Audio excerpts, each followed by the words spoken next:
পরিমিতি নিয়ে প্রচন্ড ভয়, তাই না? অথচ ১৬.১ থেকে তুমি মাত্র একটি এমসিকিউ করলে এনাফ। একটি এমসিকিউ এতটাই গুরুত্বপূর্ণ, একটি এমসিকিউ করলেই অনেকগুলো প্রায় ৩৪টা এমসিকিউ তোমার কমপ্লিট হয়ে যাবে এবং এই একটি এমসিকিউ করলে একটি থেকেই কমন পাবে ১৬.১ থেকে। চলো আমি তোমাকে দেখাই এত ভয়ের কি আছে। চলো। এই যে দেখো এখানে ১৬.১ একদম টাইপ 1, এখানে মোট ৫টা টাইপ আছে। সো আমি টাইপ 1 তোমাকে দেখাই দিই, সবচেয়ে গুরুত্বপূর্ণ। একটা টাইপ দিয়ে আমি তোমাকে ৩ থেকে ৪টা টাইপ ঢুকাই ফেলছি একটার মধ্যেই। দেখো ম্যাথ তো সবাই করে, কিন্তু কৌশল যদি তুমি একটু অবলম্বন না করো তাহলে তুমি অনেক করবে কিন্তু কিছুই দিন শেষে মনে রাখতে পারবে না। সো ক্লাস ভ্যালি এই জায়গায় ব্যতিক্রম। আমাদের এই বইটা থেকেই কিন্তু মূলত এই ম্যাথগুলো সম্পূর্ণ এমসিকিউগুলো এই বইটা থেকেই নেওয়া। আমাদের ক্লাস ভ্যালি যে ম্যাজিক বুক, এই বই বাহিরে বিক্রি করি না, শুধু পেইড কোর্সে ভর্তি হলে বইটি ফ্রিতে পাবা তুমি। এবং এই বই থেকে ম্যাথ করলে মানে এনাফ।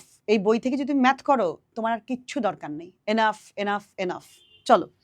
সো সমবাহু ত্রিভুজের এক বাহুর দৈর্ঘ্য 4√2 সেন্টিমিটার হলে এর ক্ষেত্রফল কত? অর্থাৎ একটি সমবাহু ত্রিভুজের এক বাহুর দৈর্ঘ্য দেয়া থাকবে, তোমাকে ক্ষেত্রফল বের করতে বলবে। আবার তোমাকে এক বাহুর দৈর্ঘ্য না দিয়ে আবার তোমাকে কখনো পরিসীমাটা দেয়া থাকবে, তখনও বলবে ক্ষেত্রফল বের করো। অথবা ক্ষেত্রফল না বলে তোমাকে বলতে পারে যে উচ্চতাটা বের করো। একই কথা, উচ্চতা বলুক আর ক্ষেত্রফল বলুক একভাবেই তুমি করতে পারবে। আবার কখনো কখনো এমনও দেখা যায় ক্ষেত্রফলটা দিয়ে দিয়েছে তোমার কাছে উল্টো করে যে তুমি এবার বাহুটা বের করো। তুমি যদি একটা পারো আরেকটা পারবা। সো চলো সমবাহু ত্রিভুজের ক্ষেত্রফলের সূত্রটা একটু আমরা দেখে নিই, কেমন? সো আমি তোমাদের জন্য এই তো এখানে রেডি করে রেখেছি। সো দেখো, সমবাহু ত্রিভুজের এক বাহুর যে ক্ষেত্রফল আমরা বের করার আগে আমাদেরকে সমবাহু ত্রিভুজের ক্ষেত্রফলের সূত্রটা জানতে হবে। যেমন আচ্ছা, সমবাহু কথার মানে কি বলতো? যে ত্রিভুজের 3টি বাহু সমান তাকে সমবাহু ত্রিভুজ বলে। সো একটা বাহুর পরিমাপ যদি 4 হয় তাহলে এটাও 4, এটাও 4, তাই তো? তাহলে এটার ক্ষেত্রফল বের করব। তো সমবাহু ত্রিভুজের ক্ষেত্রফলের সূত্র হচ্ছে √3/4 a স্কয়ার। এ মানে এক বাহুর দৈর্ঘ্য। তাহলে √3/4 এ মানে এক বাহুর দৈর্ঘ্য হলে 4 স্কয়ার, স্কয়ার মানে 4 × 4। যদি আমরা এইভাবে লিখি তাহলে 4 4-এ কাটা, তাহলে আনসার আমার হইল 4√3 বর্গমিটার। That's it. এখন যদি আমাকে এই এক বাহুর দৈর্ঘ্য দিয়ে আমাকে বলল যে ঠিক আছে ক্ষেত্রফল তো বের করেছো, এটা যেইটাই হোক না কেন। এবার যদি তোমার এক বাহুর দৈর্ঘ্য যদি এমন হয় যে মনে করো যে এরকম হইল যে 4√2, মেবি ধরো এক বাহুর দৈর্ঘ্যটাই 4√2, তাহলে এই এর জায়গায় হবে এখানে 4√2, এই জায়গায় সেম, তার মানে √3/4 a স্কয়ার। এ মানে 4√2 স্কয়ার।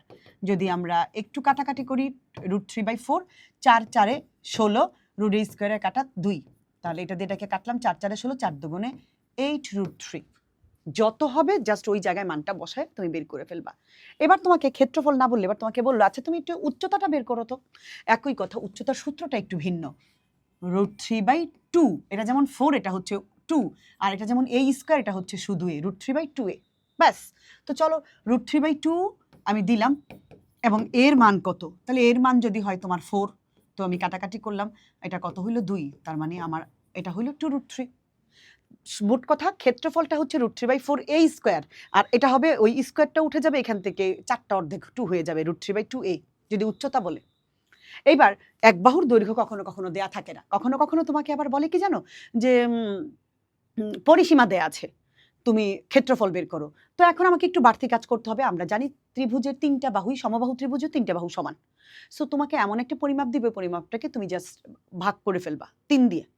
পরিসীমা যদি মনে করো আছে 12, তোমাকে বললো পরিসীমা 12, তো এক বাহুর দৈর্ঘ্য বের করার জন্য 12কে তুমি 3 দিয়ে ভাগ করবা। কেন? কারণ 3টা বাহুকে সমান সমান 3টা বাহু আমরা জানি। সো 3 4-এ 12, তার মানে a ইকুয়াল কত? 4। জাস্ট এই বের করে এবারে ক্ষেত্রফলের সূত্রের মধ্যে বসাইবা।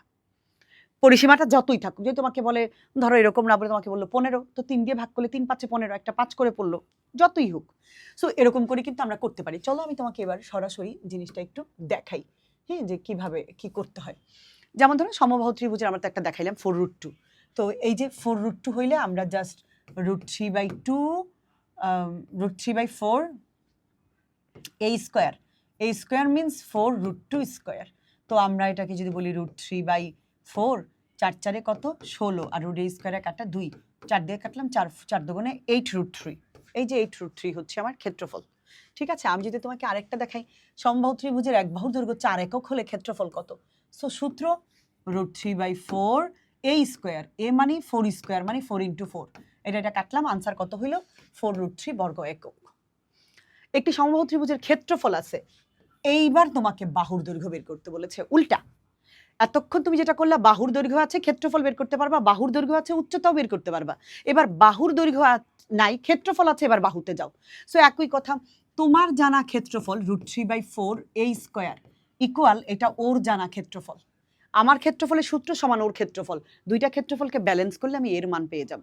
সো চলো, এটা যেহেতু গুণ অবস্থায় আছে এটাকে ঠিকঠাক জায়গায় রেখে এই যে √3/4 এটাকে আমি উল্টে দিলাম, উপরে 4 নিচে √3, এই √3 কাটা 4 9 কত 36। আমি যদি স্কোয়ার উঠাইতে চাই তাহলে আমাকে বর্গমূল করতে হবে, এই রুট কাটা এ, আর 36কে যদি আমরা বর্গমূল করি তাহলে সেটা আসতেছে 6, তার মানে এ ইকুয়াল কত 6 সেন্টিমিটার। ক্ষেত্রফল থেকে আমি বাহুতে আসতে পারবো, বাহু থেকেও আমি ক্ষেত্রফলে যেতে পারবো। যেমন আমি যদি তোমাকে এইটাতে দেখাই, সেম 4 সেন্টিমিটার বাহু বিশিষ্ট ত্রিভুজের ক্ষেত্রফল কত, সেম জিনিস 4 সেন্টিমিটার, √3/4 a স্কয়ার মানে 4 স্কয়ার। তুমি জাস্ট কাটাকাটি করে বের করে ফেলবা। যদি আমি তোমাকে বলি একটি সমবাহু ত্রিভুজের বাহুর দৈর্ঘ্য 2√2 হলে ক্ষেত্রফল কত, সেম √3/4 a স্কয়ার মানে হচ্ছে 2√2 স্কয়ার। সো √3/4 এটা 2 এর মধ্যে পড়েছে, 2 দুগুণে 4 আর √r স্কয়ারে কাটলে 2, এটা কেটে দিলাম 2√3 হয়েছে, এই যে 2√3 ক্ষেত্রফল। যেমন এবার আবার ক্ষেত্রফল আছে, এবার বলেছে পরিসীমা কত, বাহুর দৈর্ঘ্য না বললে আবার পরিসীমা বলছে, একই তো কথা। বাহুর দৈর্ঘ্য যদি বের করতে পারি, এক বাহুর দৈর্ঘ্য যা, 3টা বাহুকে যোগ করলে পরিসীমা পেয়ে যাব আমি। সো আগে এক বাহুর দৈর্ঘ্যতে আমাকে আসতে হবে। সমবাহু ত্রিভুজের বাহুর দৈর্ঘ্য এত হলে উচ্চতা কত, আমি তোমাকে একটু আগে দেখাইছি উচ্চতা তুমি কিভাবে বের করবা। হ্যাঁ, √3/2 a, আর যদি √3/4 a স্কয়ার হয় তাহলে ক্ষেত্রফল, আর উচ্চতা √3/2 a। সো √3/2 a মানে কত 4, এটা কাটলাম 2√3, তার মানে আমার উচ্চতা কত 2√3। সেম পরিসীমা 16, সমদ্বিবাহু ত্রিভুজের পরিসীমা 16, এর ভূমি 6 সেন্টিমিটার হলে উচ্চতা কত। শোনো, সমদ্বিবাহু ত্রিভুজের বেলা একটা কাজ করবা, ভূমি 6 না, তাহলে 16 থেকে 6 বাদ দিবা, আর থাকলো কত 10, 10কে 2 ভাগ করবা, 5 5 কইরা, তার মানে সমদ্বিবাহু ত্রিভুজের 2টা বাহু 5, একটা বাহু 6। কেন? কারণ দ্বিবাহু মানে 2টা বাহু সমান, আর একটা বাহু তো আলাদা করে ওরা বলেই দিছে কত। সো যেই বাহুটা বলে দিছে ওটা বাদ দিব, আর যেটুকু থাকবে এটা 2 ভাগে ভাগ করে ফেলবো। সো গেল, এবার আমাকে বলেছে উচ্চতা কত, তো সেম জিনিস তুমি একইভাবে করবা। এই যে দেখো এই দিকটা যদি তুমি বের করো, এরকম করে অর্ধেক করো উচ্চতা, সমদ্বিবাহু বা সমবাহুর উচ্চতা যেটা এটাই মধ্যমা। সো আমরা নর্মালি টেকনিক যদি 6কে অর্ধেক করি 3, 3 5 হলে চোখ বন্ধ করে পিথাগোরাসের সূত্র অনুযায়ী এটা 4, তাহলে উচ্চতা কত হবে আমার এখানে 4 আছে না, হ্যাঁ 4, একদম ইজি ব্যাপার হলো, পিথাগোরাসের সূত্র দিয়ে করে ফেললাম। পরেরটা সেম, সমবাহু ত্রিভুজের দৈর্ঘ্য, এক বাহুর দৈর্ঘ্য 8 হলে উচ্চতা কত, এটাও তো সেম √3/2 a, মানে 8, এটা থেকে কাটলাম 4 দুগুণে 8, 4√3 হয়েছে, এই যে 4√3।